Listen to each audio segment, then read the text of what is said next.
Miranda's Victim 2023. I knew very little about the Miranda rights. It's a US thing, it's an American thing, but in the UK we have the equivalent form of a warning just before someone's arrested, a warning that anything you say may be taken down in evidence. That's essentially what the Miranda rights are. Until I saw this film, I thought Miranda was perhaps an acronym.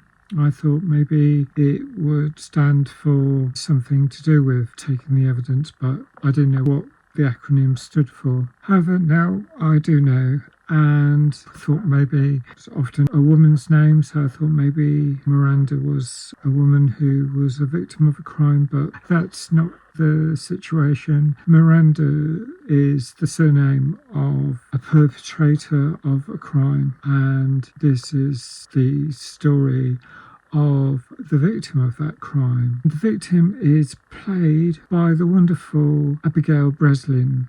I've watched a lot of her films. I've always been impressed by her ever since first seeing her on screen in Little Miss Sunshine 2006, when I guess she was probably about 7 years old. What a great film that was. Abigail Breslin plays Trish Weir. The film is set in the 60s. The first scene is in 1966 when Trish is at home with her baby. She's recently got married, and on the radio she hears the news that there's going to be a change to the law. She is carrying a milk bottle for her baby, a glass milk bottle, and she just drops it in shock. And we get to see exactly why, and that's effectively the film. The origin of the term Miranda warning. That is the notification that's given by the police to a suspect when they're about to be taken into police custody. It's advising them on their right to silence. There's a lot of content warning for this film. The film starts with Trish working in the cinema. She fancies a particular guy who works in the cinema. She decides to do a long shift so that she can ride the bus home with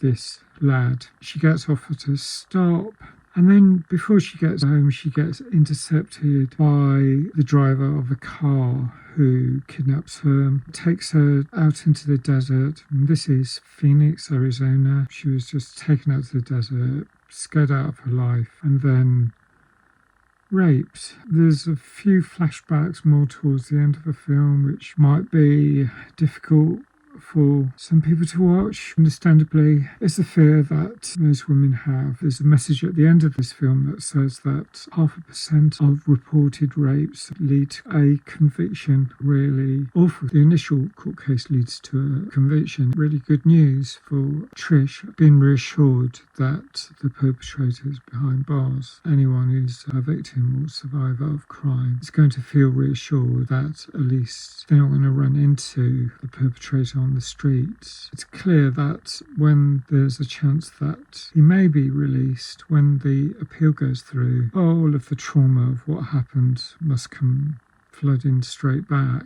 I very much understand what Trish is going through in this film. It's really well portrayed. One of the biggest shocks I had about this film was that ACLU, the American Civil Liberties Union, ACLU do fight for women's rights, but they supported the appeal for the perpetrator. I felt really horrified about ACLU, as they were in the 60s. I suppose there's that angle of civil liberty. The person who does the case, he says at one point he doesn't care what the reality is. Really messed up, and I think it is just really well done, because we've got to see exactly what happens at the start of the film. It's clear to us that the perpetrator is the perpetrator. We know he's guilty. All attention rests on the court case. Isn't like a kind of whodunit. I didn't want to look up what actually happens, and I think it's better not to know, because then you do actually have the tension of the films. This could go either way. For Trish to face an appeal and actually see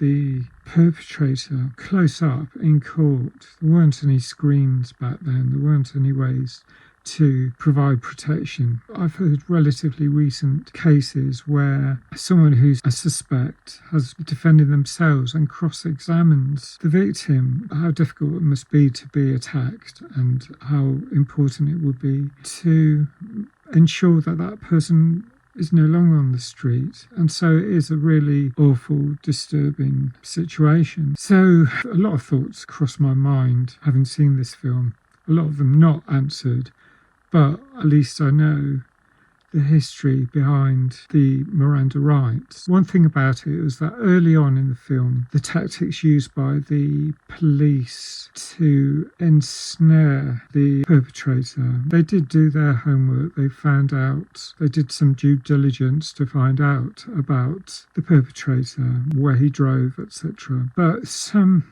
things count as circumstantial evidence. I'm not really clear about that. I don't know enough about the law, so I could see why the police did what they did. And they kind of misled the suspect at the start. They sort of cajoled him into coming to the police station. If they hadn't, it would have been more difficult. He may have attempted to abscond. He may have just run away. But I do know that anyone with any sort of decency wants a level playing field and wants the fairest justice system possible. I think it's really a great film, very well acted. I'm going to score it 8.5 out of 10. I'd love to know what you think. Thanks for watching. Please like if you like this video. Thanks for subscribing. Hope to see you again soon. Bye for now.